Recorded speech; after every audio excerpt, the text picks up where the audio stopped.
அந்த 4 இளைஞர்களை நான் ரொம்ப பாராட்டுறேன். யார் அந்த 4 இளைஞர்கள்னு கேட்குறீங்களா? அதாவது நமக்காகவே மக்களுக்காகவே உழைக்கிறாங்கல்ல, உழைச்சி அதாவது ஒரு இளைஞனை அடித்து கொண்டாங்க இல்லையா, அந்த கம்ப்ளைண்ட் கொடுத்த அம்மா வெளியில் எங்கேயோ ஜாலியாக இருக்க. அதாவது கம்ப்ளைண்ட்டாக வாங்கப்பட்டவர் செத்து போயிட்டாரு. கம்ப்ளைண்ட் கொடுத்த அம்மா யாருக்காக உழைச்சாங்களோ அந்த அம்மா செத்துருச்சு இல்லையா, அந்த அம்மா என்ன பண்ணிருக்கிறாங்கன்னா காஃபி ஷாப்பில் ஜாலியாக உட்காந்து காஃபி குடிச்சிட்டு வந்துருக்குறாங்க.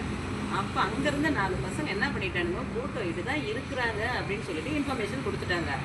இன்ஃபர்மேஷன் கொடுத்துட்டு இவங்க நின்றுட்டு இருந்துருக்குறாங்க. அந்த அம்மா ஒரு கார் வந்து பிக்கப் பண்ணிட்டு போயிடுச்சு. இப்போ இந்த மாதிரி திருடர்கள் தான் சொல்கிறோம். ஏன் திருடர்களை கட்டி போடுறாங்களா இல்லையா?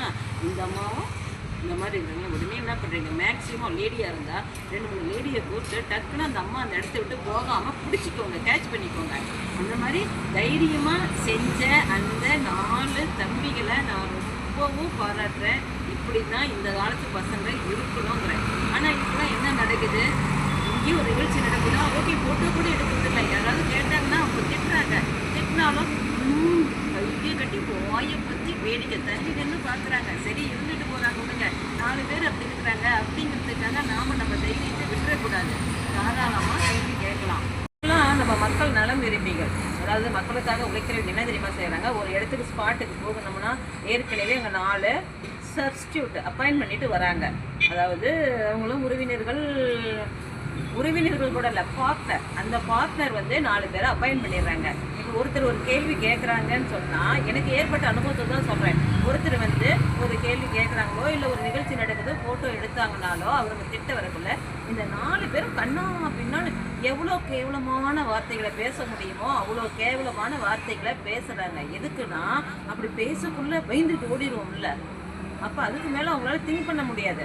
அதுங்க வந்து என்ன பண்ணுது, அந்த 4 பேரும் இதுக்காகவோ இல்லை ஒரு எலும்பு துண்டுக்காகவோ பேசுகிறாங்க. நாம் எதுக்கு இந்த வேலையை செய்கிறோம், நம்மளால இதனால் ஏதாவது பிரயோஜனம் உண்டா, நம்ம எவ்வளோ கேவலமாக நடந்துக்கிறோம், இந்த எண்ணங்கள்லாம் அவங்களுக்கு இல்லை. ஓகே, அவங்கள பற்றி நாம் கவலைப்பட வேணாம்.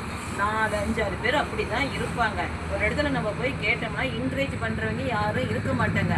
அவங்கள வந்து இதுங்கிறதுக்கு நாம் ஒருத்தர் வந்து டைரெக்டாக பேசினா அவங்க மேலே தப்பு வந்துடும்னுட்டு இப்போ என்ன பண்ணுறாங்க, சப்ஸ்டியூட்.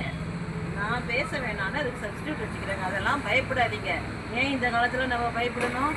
இப்போ தான் முன்னதான் ஆதாரம் இருக்குதான்னு கேட்குறாங்க. இப்போ நிறைய ஆதாரம் இருக்குது, நம்ம கையில் ஃபோன் இருக்குது, எல்லாம் இருக்குது, எல்லாத்தையும் சப்மிட் பண்ணலாம். முன்ன வந்து இப்போ நம்ம அப்படியே ஒரு ஆதாரத்தை எடுத்துகிட்டு போய் டைரெக்டாக ஒருத்தர்கிட்ட கொடுக்கணும் அப்படிங்கிற அவசியமே இல்லை. டைரெக்டாக நம்ம மக்கள்கிட்ட சப்மிட் பண்ணலாம், மக்களுக்கு தெரிவிச்சுக்கலாம். அதனால் எங்கேயாவது எந்த தப்பாவது நடந்துச்சுன்னா பயப்படாதீங்க. எந்த காரணத்துக்கும் பயப்பட வேணாம்.